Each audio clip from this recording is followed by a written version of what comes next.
Hyvä.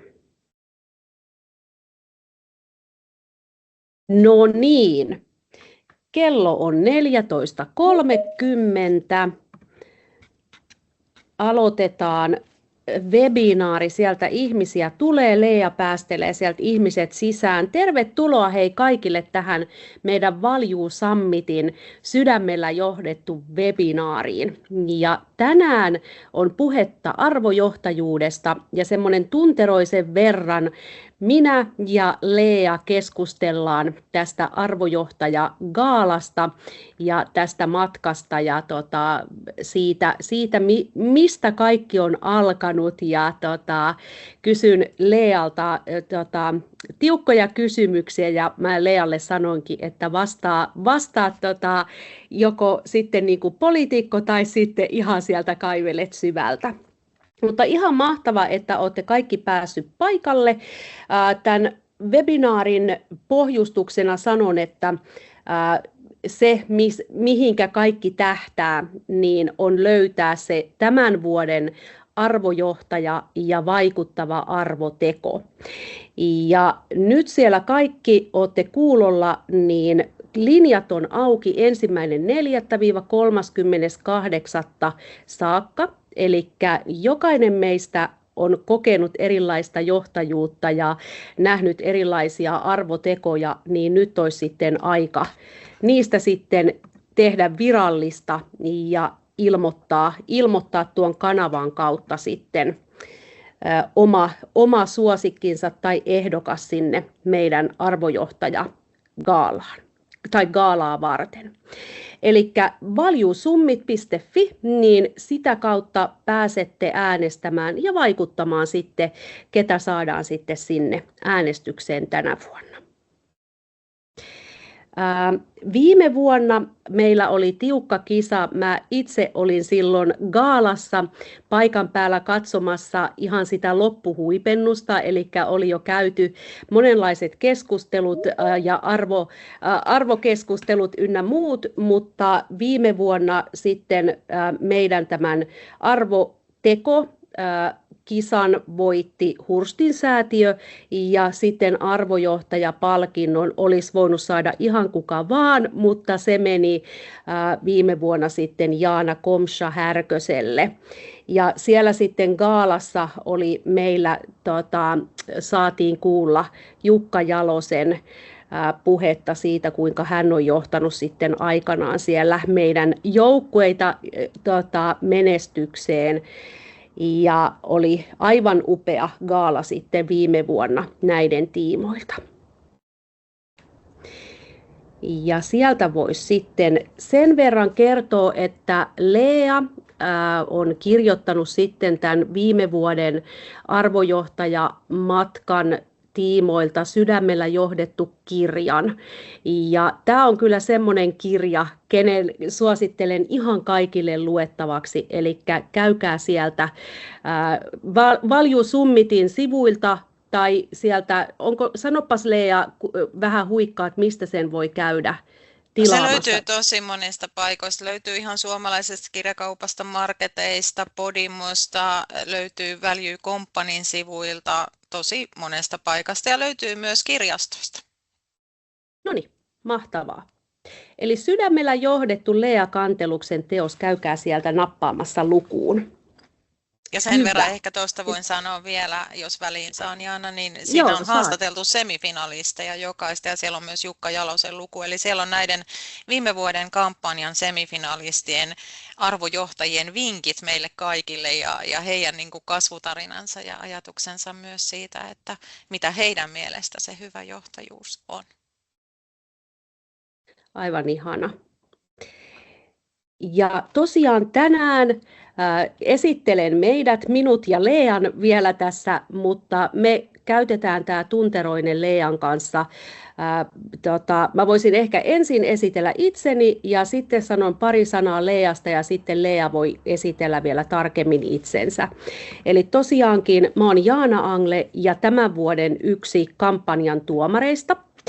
Ja mun tausta on sellainen, että mulla on päivätyö tuolla IT-talossa HR-johtajana, mutta olen sitten oman yrityksen kautta toiminut valmentajana ja tutkijana, keynote-puhujana.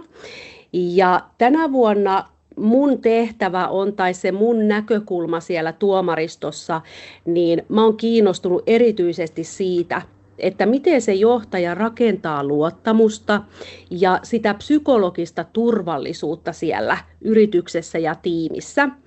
Ja tietenkin sitten, että miten hän luo sitä onnistumisen kulttuuria siellä. Sitten, että miten onnistutaan yhdessä sitten siellä yrityksissä.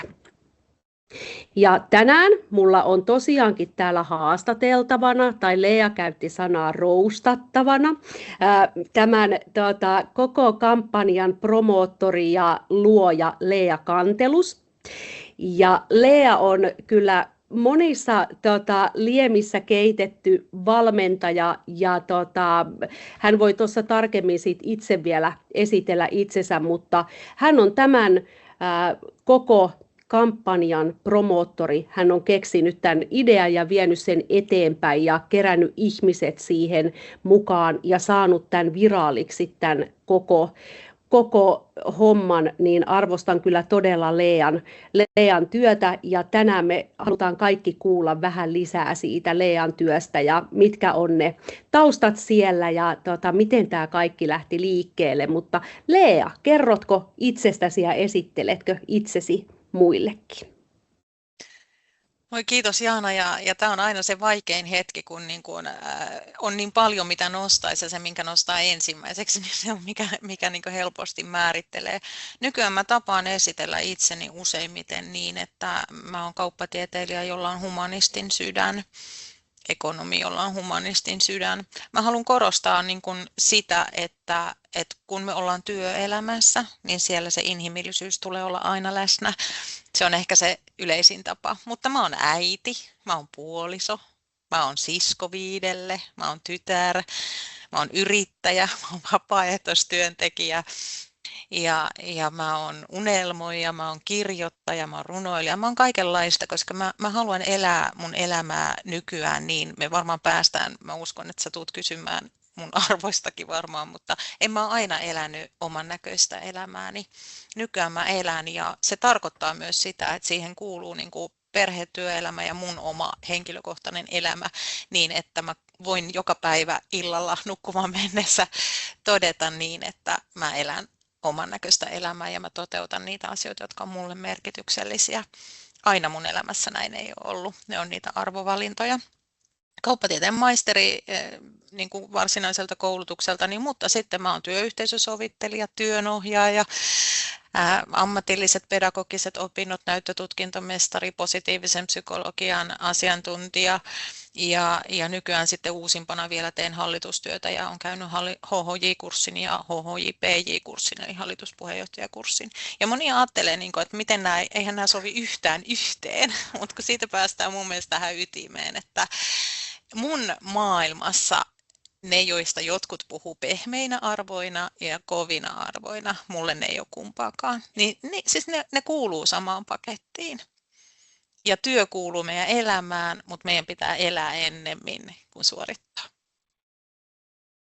Aivan mahtavasti sanottu. Ja tämä niin kuin, että sanoit, että en ole elänyt aina arvojeni mukaan, että nyt yritän sitten tai elän enemmän sitä, mutta näinhän se on, että varmasti sitten, että jos puhutaan johtajasta ja johtajuudestakin, niin tietenkin siellä sitten nuorena ja tuoreena johtajana on aivan eri, kun sun pitää riittää johonkin tiettyyn saappaisiin. Ja se johtaminen, johtajuus, se opitaan siinä, että harva meistä on oikeasti sitten se valmis johtaja siellä, kun astut niihin. Että tänä päivänähän pitäisi olla yksisarvinen.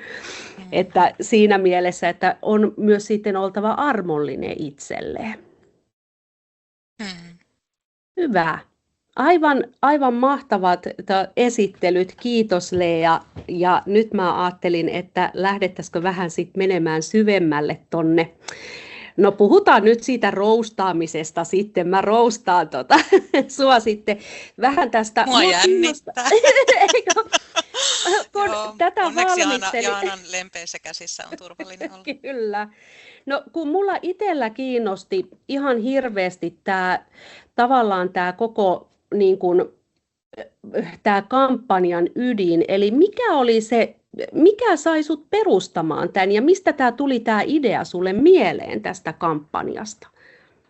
Paljonko mulla on aikaa?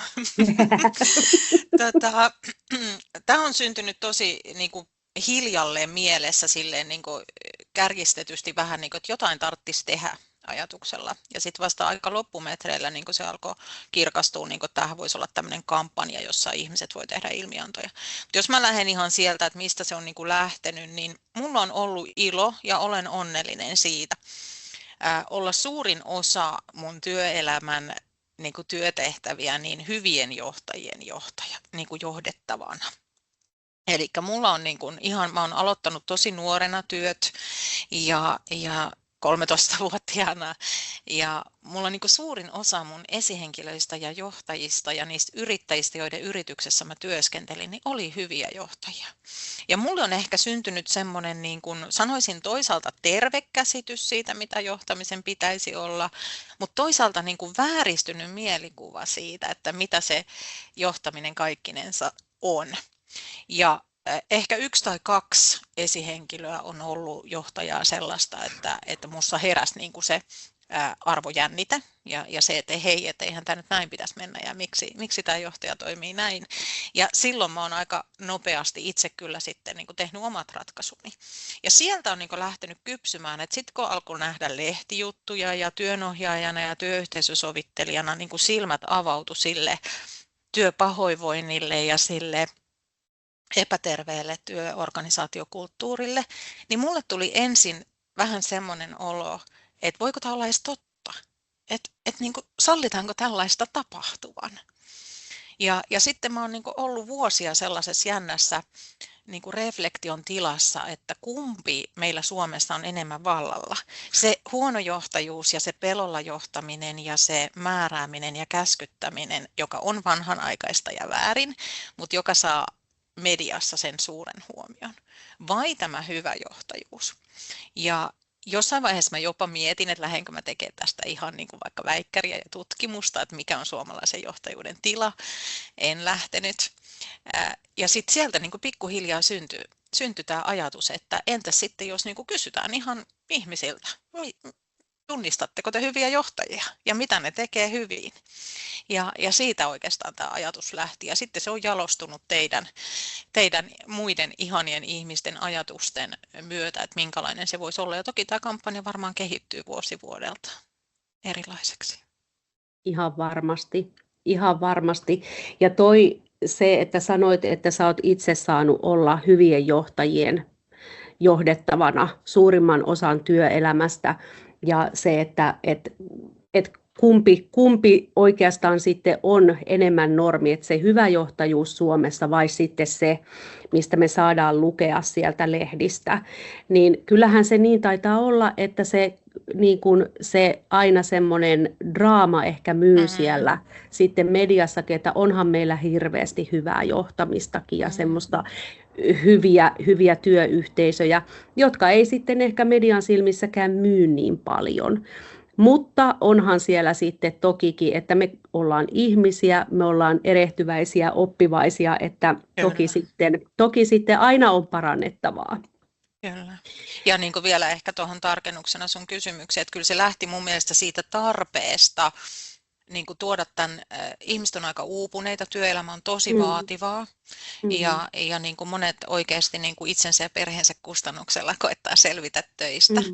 Ja mun ajatus on se, että yksi keskeisin apu tai ratkaisu siihen kuormitukseen ja työpahoinvointiin on terve hyvä johtajuus, koska silloin jos johtaja johtaa hyvin, niin hän johtaa myös inhimillisesti ja hän tunnistaa silloin siellä organisaatiossa sitä kuormitusta ja suhtautuu siihen ymmärtäväisesti ja tarjoaa sitä tukea ja apua, eikä niin, että ovesta ulos ja uusi tilalle.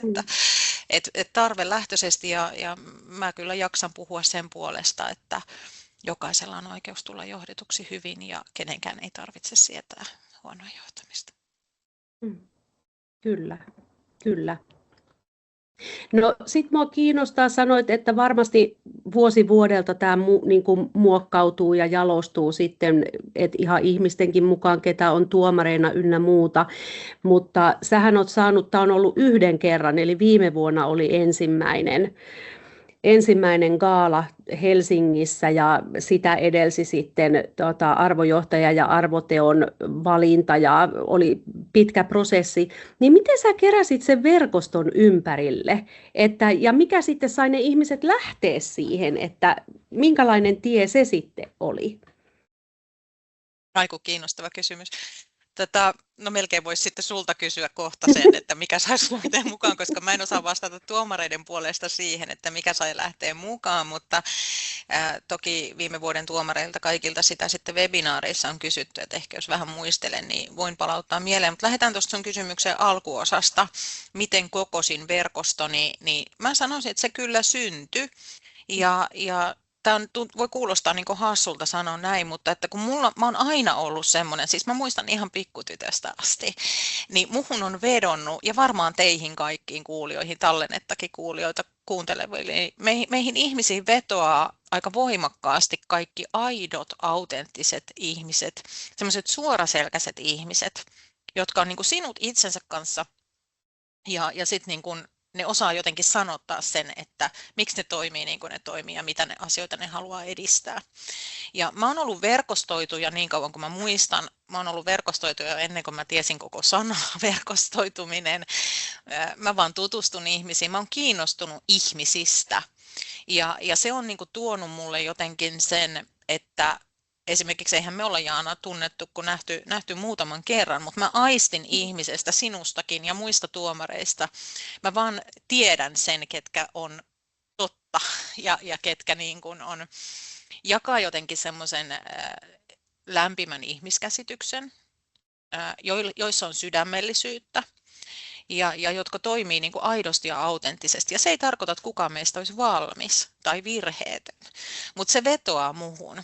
Ja sitten kun mun verkostossa oli jo valmiiksi, jos nyt käyttää sanan verkosto, paljon tämmöisiä ihmisiä, niin mä lähdin vähän niin kuin tunnustelemaan, että hei, mulla olisi tämmöinen idea, että mitä sä ajattelet, että jos me lähettäisikin, niin kuin, tai jos minä lähtisin, en mä ensin edes kysynyt suoraan, että haluatko lähteä tuomariksi tai haluatko lähteä mukaan, mitä mieltä sä oot, että jos mä niin kuin avaisin tämmöisen kampanjan. Kaikkihan oli ihan, että vau, että tota tarvitaan. Että me tarvitaan sitä hyvän huomioimista tämän kaiken raskaan ja niin kuin pelokkaan ilmapiirin keskellä. Ja sitten sieltä niin kuin eri tavoin sanotettuna löytyi kyllä helposti ne niin viime vuoden tuomarit kuin tämän vuoden tuomaritkin. Mutta se, että mikä saa sitten ihmiset lähtemään tekemään tällaista vapaaehtoistyötä, niin haluatko sä itse vastata siihen, koska en mä tiedä. Varmaan jokaisella tuomarilla ja jokaisella eri, niin kuin vaikka jos mietitään gaalassa olevia vastuuhenkilöitä, niin on niin kuin omat vastauksensa siihen, että miksi haluaa aikansa käyttää ilmaiseksi tällaiseen. Kyllä mä luulen, että se on, ainakin mulla henkilökohtaisesti oli, että mä koin arvokkaana sen hyvän esiin nostamisen. Että niin kuin sä sanoit tuossa, että työelämästä on tullut tosi vaativaa ja mehän kuullaan niitä negatiivisia asioita ehkä enemmän kuin sit niitä positiivisia. Niin mä koen, että tässä tehdään hyvää ja nostetaan sitten sitä hyvää johtajuutta, joka ruokkii aika paljon hyvää ympärilleen. Että hyvä johtajuus ruokkii hyvinvointia sinne paljon pidemmälle kuin omaan organisaatioon. Että se on kauaskantoinen. Niin kyllä mä näen, että jos mun pitäisi arvata, niin aika monella muullakin tuomarilla on varmasti niin kuin yhtenä motiivina ainakin tämä.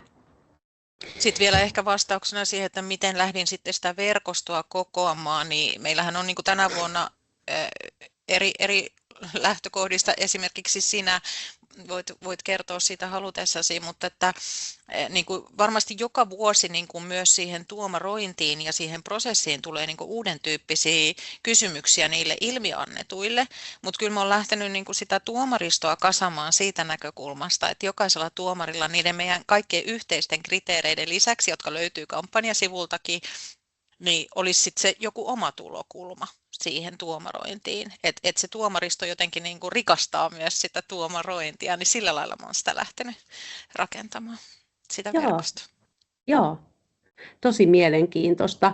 Ja silloin kun viime vuonna siinä gaalassakin olin, niin kuin sanoit, että sä vähän intuitiolla, että sä jotenkin niin kuin aistit sen, että kuka voisi olla, niin kyllähän siellä niin kuin semmoinen oli aistittavissa ihan se semmoinen yhteisöllisyys ja semmoinen, no en osaa edes selittää, mutta tavallaan se, että kaikki halusi tuoda sen oman hyvän siihen yhteiseen niin kuin juttuun. Joo, ja sanoit tuossa, että varmasti kiinnostaa ja kysyn sun arvoista, niin kyllä ajattelin kysyä sun arvoista. Mitkä on ne arvot, jotka ohjaa sua itseä? Että tavallaan se, että että yrittäjänä sekä sitten ihmisenä, vai voiko niitä edes erottaa? Mitkä on ne arvot, jotka sua ohjaa? No toi, että voiko niitä erottaa, niin toi onkin kiinnostava kysymys, kun mun tekee mieli sanoa, että voi erottaa ja ei voi erottaa, mutta lähdetään mun omista arvoista. En mä osannut myöskään aina nimetä niitä niin kuin nuorempana, enkä ole koskaan niin kuin silloin ihan alusta asti niitä pohtinut, mutta sitten kun mä aloin tehdä arvotyöskentelyä itseni kanssa 10 vuotta sitten, niin kyllä nämä mun arvot on ollut aina niin kuin samat, mutta en mä ole niitä vaan tiedostanut. Ja mun arvot on rakkaus, rehellisyys ja rohkeus. Ja ne liittyy kyllä silleen toisiinsa, että mun mielestä ei voi olla aidosti rakkaudellinen toista ihmistä kohtaan, jos ei ole niin kuin myös rohkea ja rehellinen. Ja ota se riskin, että uskaltaa arvostavasti nostaa asioita keskusteluun ja niin kuin jotenkin niin kuin olla silleen sinut, ettei liikaa miellytä, mutta ei tietenkään myöskään niin kuin manipuloi eikä vaikuta. Rohkeus on aika moneen vaikuttava.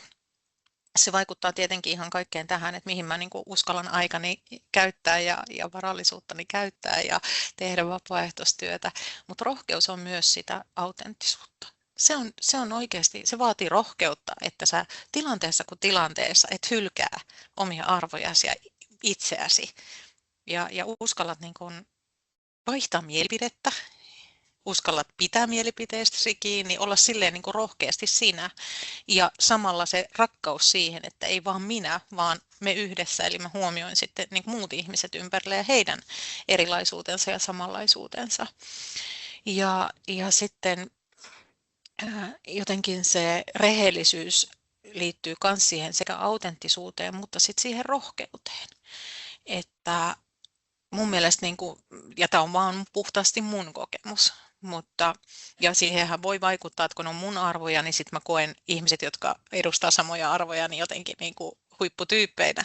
Mutta mun on hirveän helppo olla ihmisten kanssa, joiden rehellisyyteen mä voin luottaa.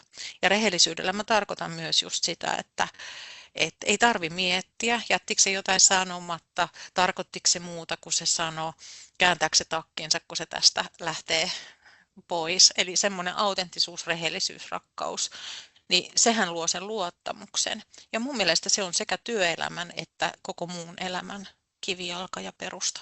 Ja jos mä mietin pikkuleaa, niin kyllä nämä on ollut aina mukana. Mä oon ollut tosi allerginen jo 5-vuotiaana kaikelle niin kuin epäoikeudenmukaisuudelle tai takanapäin puhumiselle tai semmoiselle. Mä muistan jo, että joku mussa aina, niin kuin, että ei näin.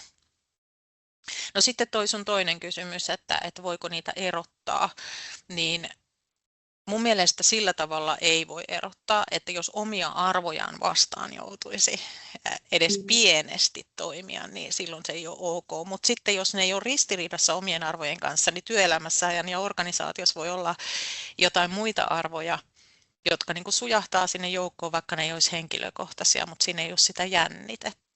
Että kyllähän mullakin yrityksen yhtenä arvona on esimerkiksi niin kuin tasapaino ja niin kuin se tuloksen kehittäminen, niin ei ne ole ihan samat kuin mun henkilökohtaiset, mutta ne ei ole ristiriidassa. Tämä onkin tämä ristiriita, arvoristiriita, että se on tiettyjä aloja, joissa sitten ehkä se arvoristiriita tulee ja on siellä sitten väsymyksenkin taustalla. Niin se oli sitten ihan toinen webinaari sitten, jos siihen lähdettäisiin. Mutta se, että niin kuin sanoit, että joo, ehkä voi jotenkin erottaa, mutta toisaalta sitten ne on sitten niin vahvasti sitä sinua ollut sieltä jo 5-vuotiaasta asti ne tietyt asiat,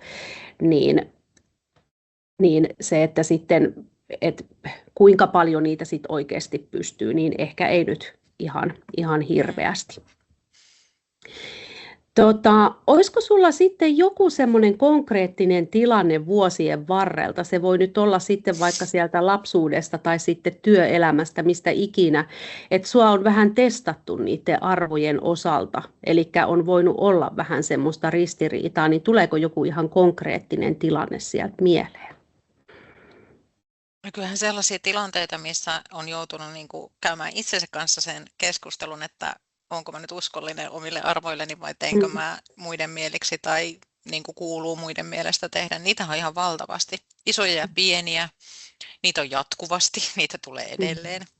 Eli mä itse ajattelen niin, että arvovalintoja me tehdään ihan päivittäin.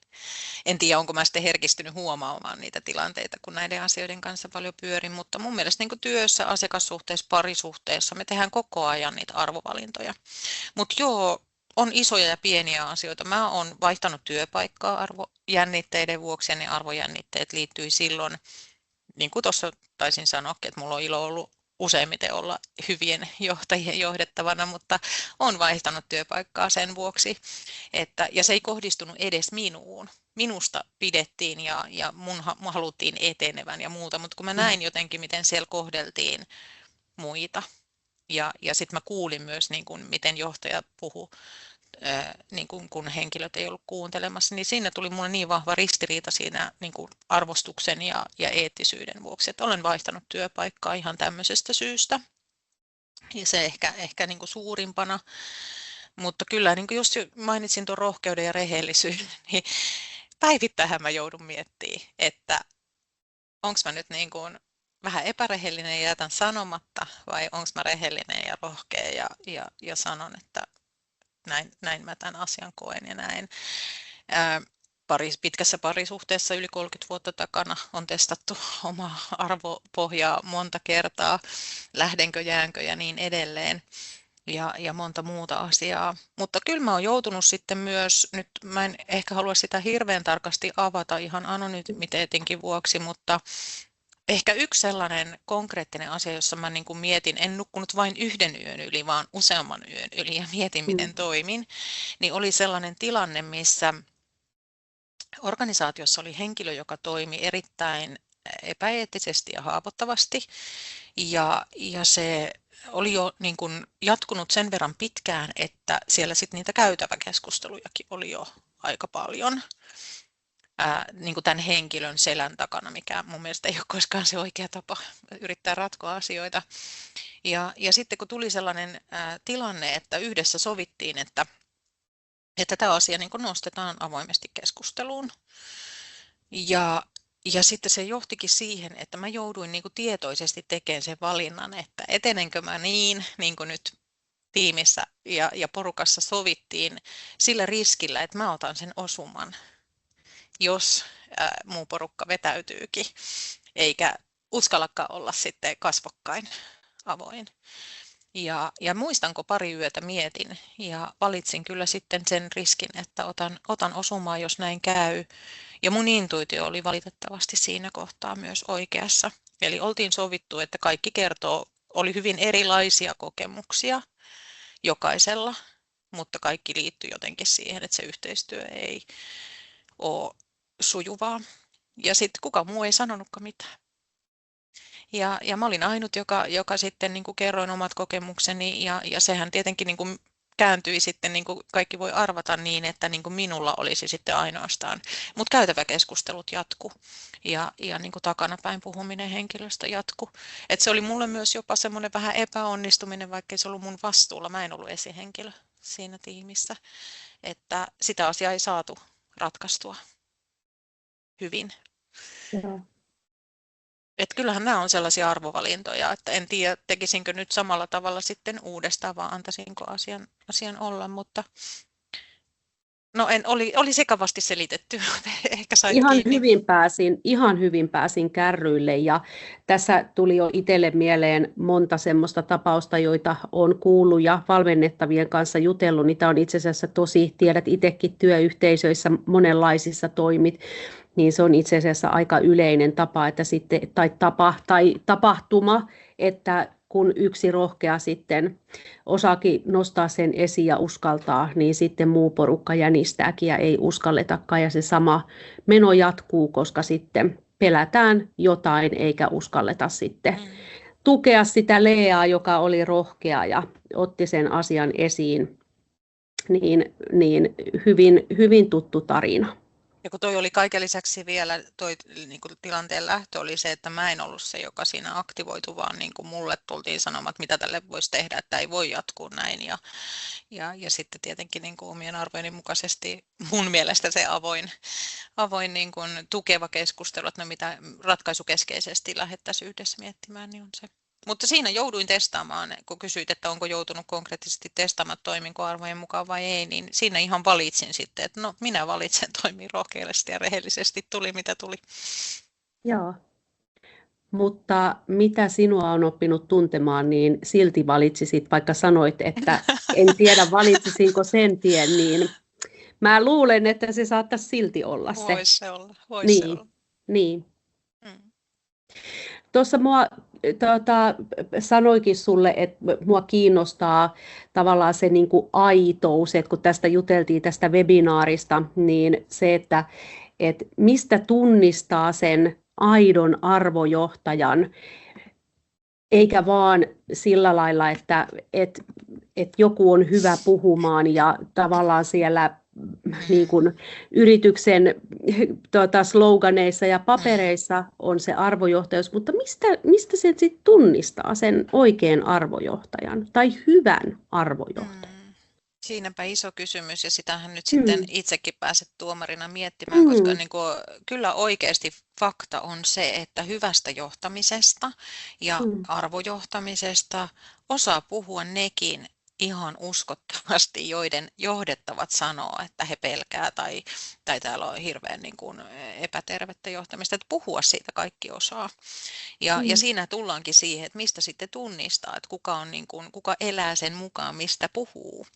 Ja se jotenkin sen tutkiminen, että kysymysten kautta ja tietenkin jos on mahdollisuus havainnoida henkilön toimintaa, että onko se johdonmukaista, ja toimiiko tämä johtaja jotenkin niin kuin tinkimättömästi ja johdonmukaisesti sellaisissa valintatilanteissa, joissa pitää esimerkiksi, kun johtajahan joutuu valita joskus niin kuin, ja tehdä tosi inhottaviakin päätöksiä, että valita niin kuin monesta huonosta se vähiten huonoin, joka henkilöstölle saattaa näyttäytyä, että johtaja tekee vain huonoja valintoja, mutta se voi olla niin kuin vähiten huono tilanteessa, niin se, että kun seuraa tavallaan sitä, että mikä sitä johtajaa itseään ohjaa siinä päätöksenteossa ja sitten se tärkeä, että miten hän perustelee päätöksensä ja viestii niistä, mihin se pohjautuu, mikä ratkaisee sen, minkä hän valitsee, niin se on mun mielestä se aika hyvä kriteeri sille, että onko se arvojohtajuus sitä. Mullehan arvojohtajuus tarkoittaa sitä, että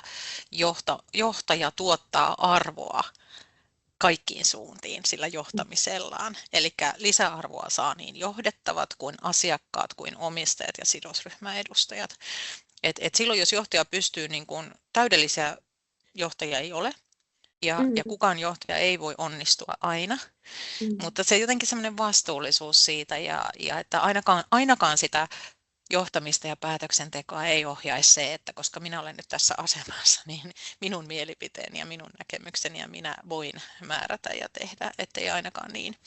Mutta mä ajattelen vielä niin, että jos ja kun johtaja toimii niin, että hänen tärkein päämäärä on palvella organisaation menestystä ja tuottaa lisäarvoa sillä omalla johtajuudellaan, niin silloin ei käy niin, miten me ajatellaan, että, ja siitä on se sanonta, että kun toiselle kumartaa, niin toiselle pyllistää. Silloin ei käy niin, koska silloin niin kuin samassa keskustelussa on mukana ne erilaiset näkökulmat ja ne tulee kuulluksi. Ja myös ne osallistujat tietää, että toi on aivan eri mieltä kuin minä ja mä toin tähän tämän argumentin. Ja sitten ne kaikki on siinä ja johtaja tekee sen päätöksen ja kantaa vastuun päätöksestä, mutta pystyy myös perustelemaan, miksi hän päätti niin.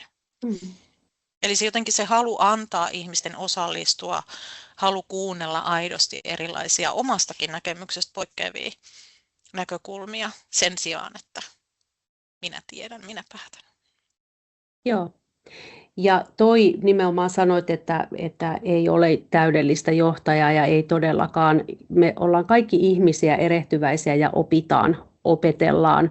Ja siellä työyhteisössä, kun ihminen on ihminen, hän toimii monesti hyvin epärationaalisesti ja johtajan pitää sitten kuitenkin, hän on se, joka kantaa sen kaiken vastuun ja viime kädessä sitten päättää. Ja ne päätökset ei aina ole helppoja.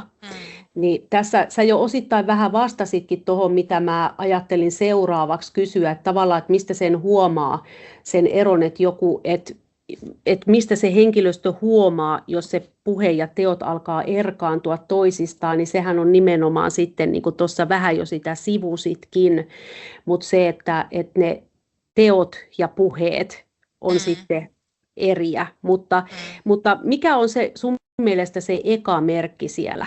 Että jos niin kun henkilöstö huomaa, että ne puhe ja teot alkaa siellä erkaantua, niin olisiko sulla siihen jotakin näkemystä? Että mistä huomaa tavallaan, että siellä alkaa niitä arvoristiriitoja syntyä? Niin. No kyllä se on mun mielestä se, mihin sä viittasit aikaisemmin, eli se luottamus alkaa jotenkin rakoilla. Ja useinhan se ensimmäinen niin kuin, vaihe on ihan, että se on vasta tunne, että voinko luottaa. Että tulee se kysymysmerkki henkilöstölle, että hetkinen, että onko se nyt noin niin kuin se sanoo. Ja siitähän syntyy sitten se jotenkin se kokemus siitä, että uskallanko mä sanoa enää, mitä mä oikeasti ajattelen, kääntyykö se jotenkin mua vastaan. Että jos mä en voi luottaa siihen, että johtaja on autenttinen ja totta, ja niin kuin hänen sanansa voi luottaa, niin sittenhän se kääntyy toisinpäin. Että sitten tulee se, että no en mä uskalla itsekään sitten enää luottaa, koska mä en luota häneen. Ja usein taustalla on nimenomaan niin kuin se sellainen pelko, joka johtaa siihen, että ei uskalla enää olla avoin. Eli ensimmäinen merkki on mun mielestä se, että sieltä organisaatiosta häviää sellainen avoin dialogi, sellainen avoin keskusteluilmapiiri, jossa saa olla eri mieltä. Se on mun mielestä eka merkki. Ja sitten kun niin käy, niin usein syntyy ne 3 leiriä. Ja johto on usein autuaan tietämätön näistä ilmiöistä ja leireistä, mutta siellä on hyvin usein niin kuin 3. Että siellä on ne niin kuin johtajia kritisoivat ja sitä, jotka spekuloi sitä, että no näinköhän toi nyt on niin kuin ne sanoo.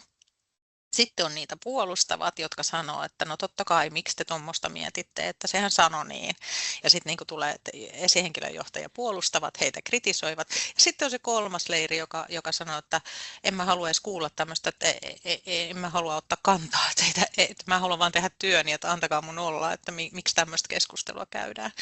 Ja sitten jos siinä ei päästä jotenkin niin kuin yhteisen keskustelun äärelle, niin sitten nämä yleensä alkaa tuottaa monenlaisia, niin kuin tiedät hyvin Jaana, minkälaisia ilmiöitä sitten siellä työyhteisössä, ostrakismia ja kaikkea muuta ja niin kuin kuppikuntia ja toisten sabotointia ja monta muuta. Mutta se mikä on niin kuin murheellista on se, että johto on hyvin usein hyvin pitkään tietämätön siitä, että heihin ei luoteta tai että heidän puheensa koetaan vaan puheina. Että he ihan oikeasti uskoo siihen, että tässä niin kuin kaikki niin kuin menee läpi. Ja ainahan se ei ole. Hyvin usein on niin, että se ei ole tahallista, niin kuin, että johtaja valitsisi puhua toisin ja tehdä toisin.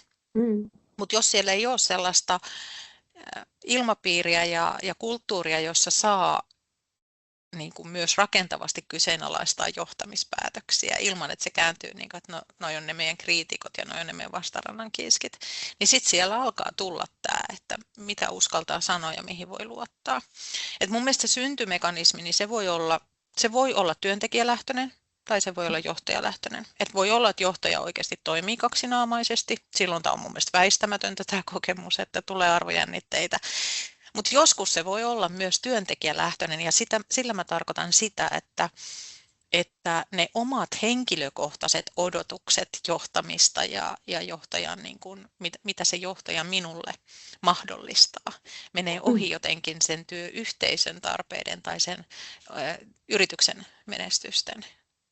Niin kun, kyllä mä näen tätäkin, että työntekijä niin kun kritisoi johtoa vain sen vuoksi, että niin kuin tavallaan ne mun toiveet ja tarpeet ei täyty.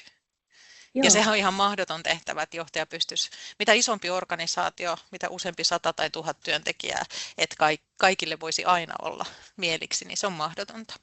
Eli ne työsuhdetarpeet, odotukset, käsitys siitä, mikä on työntekijän rooli, johtajan rooli ja mikä on johtaminen ammattina ylipäätään ja sitten se organisaatiokulttuuri. Mutta ensimmäinen, mistä sen näkee, on mun mielestä se, että tulee niitä keskusteluja, jotka loppuuko seinään, jos ei se henkilöjohtaja saapu paikalle. Joo. Ja sitten niin kuin sanoit tuossa, että se voi olla johtajalähtöistä, että johtaja voi ihan oikeasti toimia kaksinaamaisesti, mutta myöskin sitten työntekijälähtöistä. Olisiko sulla siihen jotakin reseptiä tavallaan, mitä sitten niin kuin johtaja voisi vaikka tehdä, että kun sehän monesti on, että kun ajatellaan, että hiljaisuus on semmoinen hyvä merkki, niin se itse asiassa monesti ei olekaan. Niin se, että mitä siellä voisi ihan konkreettisesti johtaja tehdä, jos hän alkaa huomata, että jengi ei puhu mitään enää ja tavallaan on semmoinen hiljainen, niin mitä siinä voisi sitten johtajana itse tehdä? Joo, tähän mulla olisi vaikka kuinka paljonkin. Niin. Näistähän mä valmennan johtoryhmiä ja yksittäisiä johtajia johdon coachingissa ja yksilöohjauksessa. Mä oon samaa mieltä, että se sellainen, että kaikki on aina samaa mieltä ja kaikki käy ja joo tai ollaan hiljaa, niin se on signaali, että nyt ei ole kaikki ok. Koska me ihmiset ollaan erilaisia, meillä on erilaisia näkemyksiä. Ja kyllähän niin kuin, mitä johtaja voi tehdä, niin se, että hän altistaa itsensä sille, että kaikki ei ole kivaa, mitä kuulee omasta johtamisesta. Ja jotenkin niin kuin sietää sitä, tai ajattelee niin, että se on lahja, jos joku uskaltaa sanoa mulle kasvokkain, että Lea hei, että tuo sun toiminta ei niin kuin palvele nyt parhaalla mahdollisella tavalla mun onnistumista, että mua auttaisi se, jos sinä, eikä niin, että siitä loukkaannutaan. Ja tämähän on niin kuin sitten pitkä tie riippuen johtajan omasta itsetuntemuksesta. Mun mielestä johtajan kaikkein tärkein taito on tuntea itsensä ja reflektoida sitä palautetta, pyytää palautetta, olla niin kuin janoinen sille, että palveleeko tämä mun johtaminen niin kuin sun onnistumista. Ja aina se ei palvele ja sitten siinä tulee mun mielestä se, että uskaltaa niin kuin kuulla ja mutustella sitä, mitä mä kuulin. Ja ainahan ei tarvitse niin kuin heti lähteä muuttamaan niin kuin omaa johtamistoimintaa niin kuin sen kritiikin ja toiveiden pohjalta, mutta se, että on niin kuin läsnä eikä loukkaannu. Ja sehän vaatii sitten taas sitä suhteellisen tervettä itsetuntoa ja niin, että se johtajuus ammattina ei ole niin kuin jotenkin oman ekon jatke tai saavutus, vaan ymmärtää sen, että tämä on palveluammatti. Kyllä.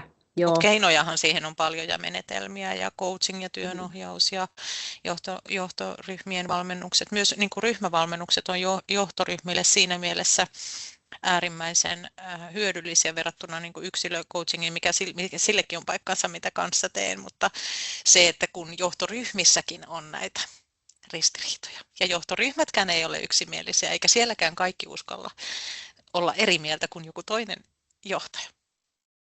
Tämä onkin muuten jännä, että sitä aina ajatellaan, että kun siellä vaikka mennään sitten siellä hierarkiassa ylöspäin, niin siellä sitten jotenkin asiat muuttuu, mutta ei ne muutu. Että kyllä ne siellä ne samat ongelmat on, me ollaan ihmisiä. Ja se toiminta vaan jatkuu. Ja se, kun sanoit, että se itsereflektio ja itsetuntemus ja rohkeus pyytää sitä palautetta ja olla janoinen sille, niin se kantaa jo tosi pitkälle.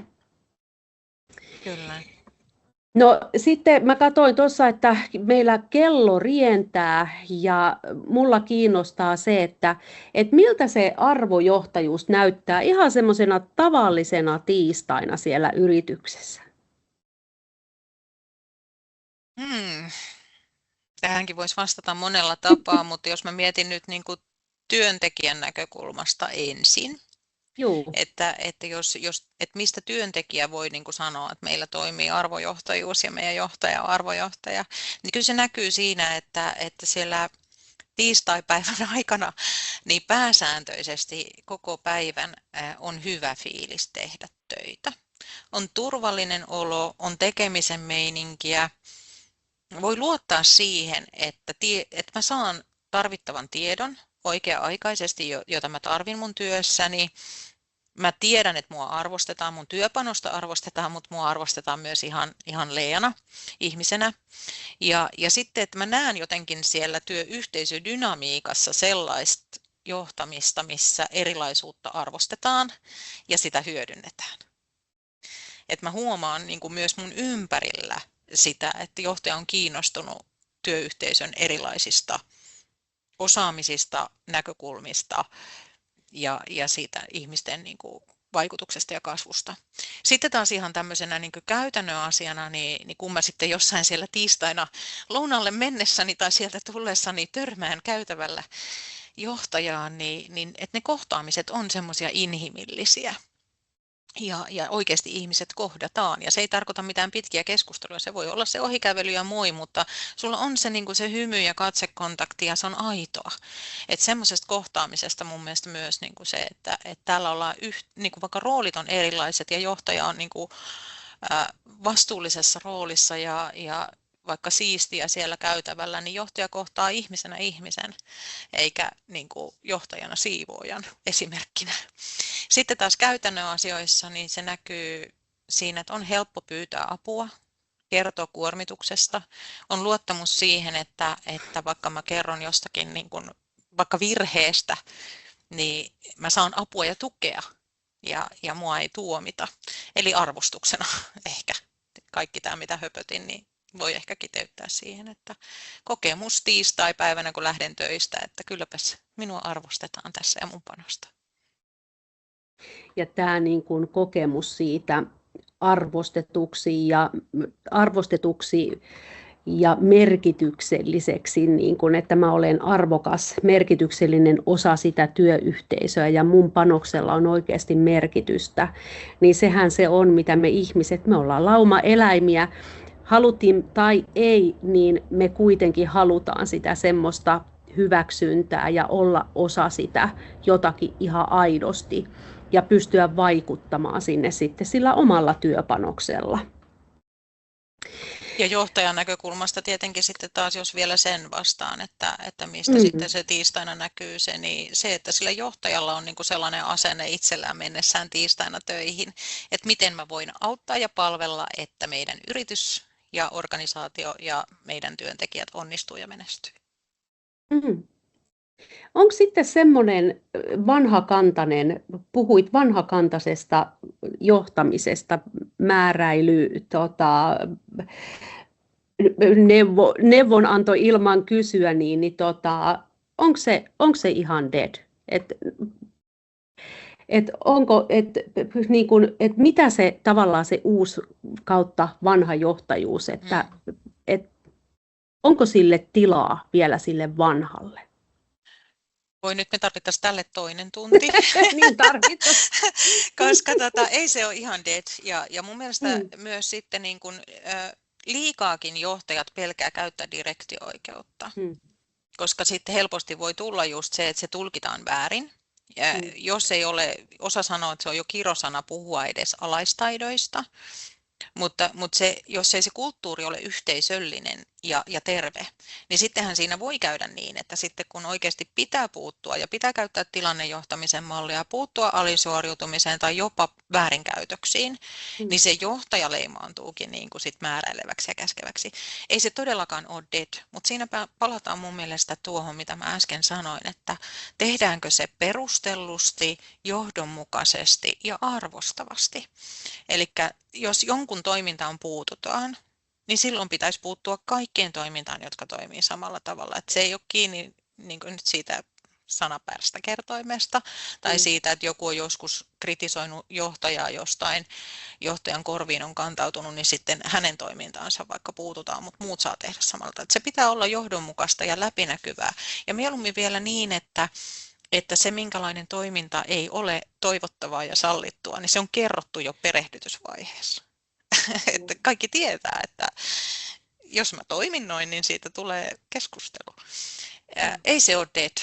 Ja mun mielestä, mutta se semmoinen määrääminen, niin se on vanhanaikaista. Että ei modernin johtamiseen kuulu käskyttäminen, että enemmänkin sitten kysymysten kautta, että hei, että kun sä tiedät, Jaana, että meillä ei näin toimita, niin haluatko kertoa, mikä perustelu tai logiikka sulla nyt oli tälle, kun näin pääsi käymään. Ja sitten annetaan se toinen mahdollisuus. Mutta sitten jos tietenkin se on jatkuvaa, niin sitten käydään erilaiset keskustelut. Se pitää olla aina arvostavaa ja tarjota se mahdollisuus sille tukeen ja osoitus siitä, että mä haluan ymmärtää, mitä tässä on tapahtunut. Eikä niin, että heti leimataan toinen, että et sovi meille, lähde muualle.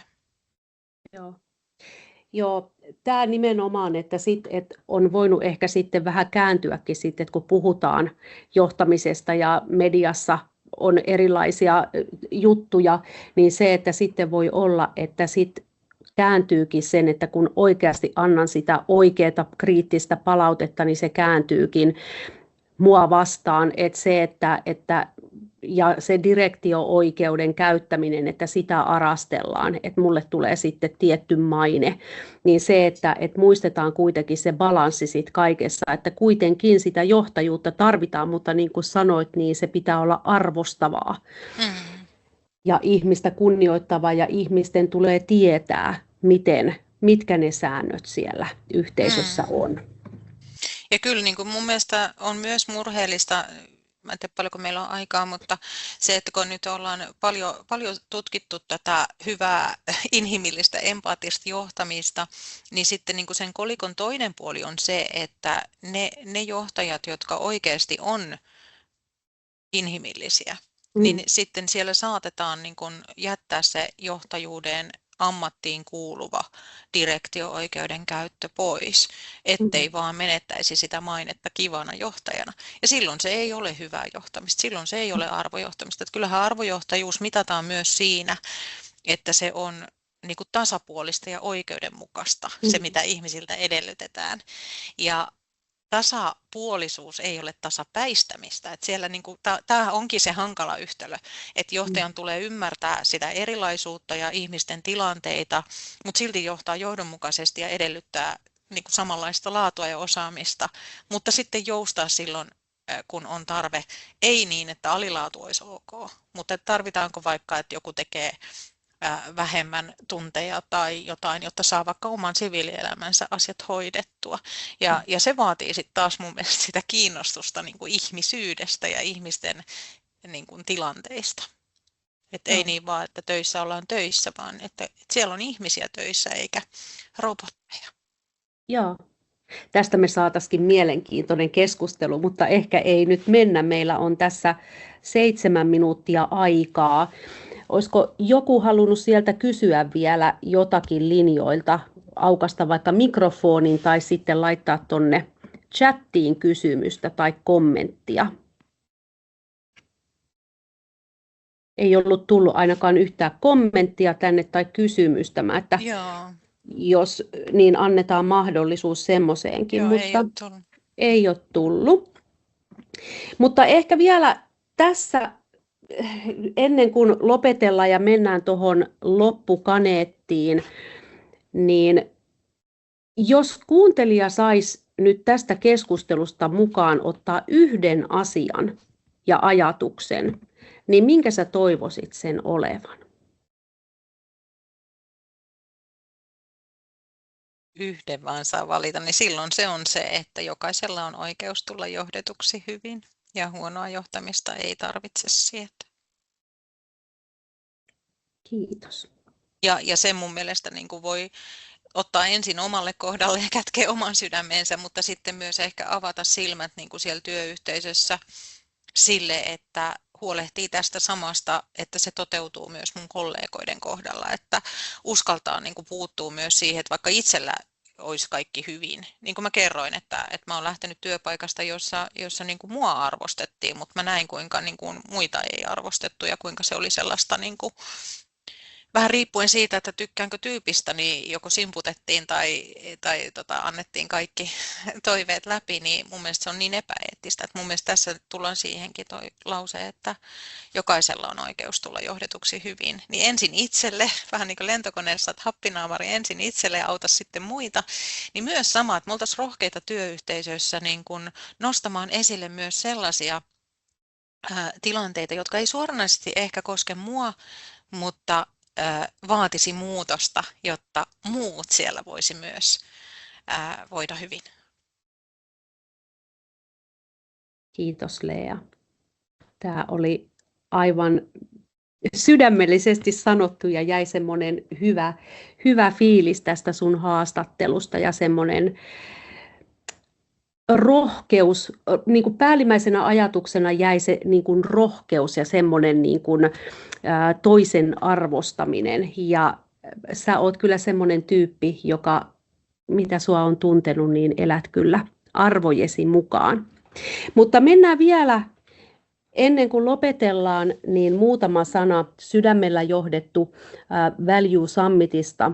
Eli tosiaankin meillä on näitä webinaareja ollut tuossa jo kesäkuussa ja jatkamme myöskin sitten tuonne elokuulle näillä webinaareilla, mutta kaiken A ja O olisi, että me löydettäisiin nyt ne oikeat arvojohtajat sinne meidän kilpailuun sekä sitten se vaikuttava arvoteko. Eli valuesummit.fi, niin sieltä pääset äänestämään. Käy äänestämässä ja vaikuta siihen, kuka pääsee kisaan mukaan ja kenestä tulee sitten se seuraava arvojohtaja tai arvoteko. Ja ehkä tähän kohtaan voin just sanoa vielä kaikille kuulijoille, että ilmiantaja säilyy anonyyminä, ellei sitten itse halua kertoa ilmiannetolle, että minä kävin sinut ilmiantamassa, mutta me tuomaristossa ei kerrota, kuka on ilmiantanut, mutta me kerrotaan perustelut. Että näillä perusteilla sinut on ilmiannettu hyvänä esihenkilönä tai hyvänä johtajana tai arvoteon tekijänä. Ja sitten tämä ilmiannettu saa itse valita, lähteekö hän mukaan. Eli kannattaa tehdä niitä ilmiantoja, koska sitten se ei velvoita ilmiannettua mihinkään ja sinä säilytät myös anonymiteetin. Itseään ei voi ilmiantaa, mutta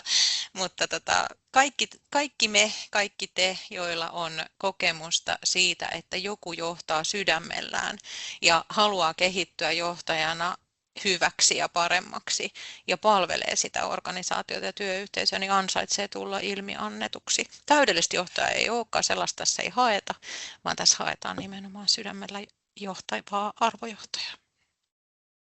Ja myös tuo arvoteko voi olla niin kuin iso tai pieni. Ei vähätellä myöskään pieniä arjen tekoja.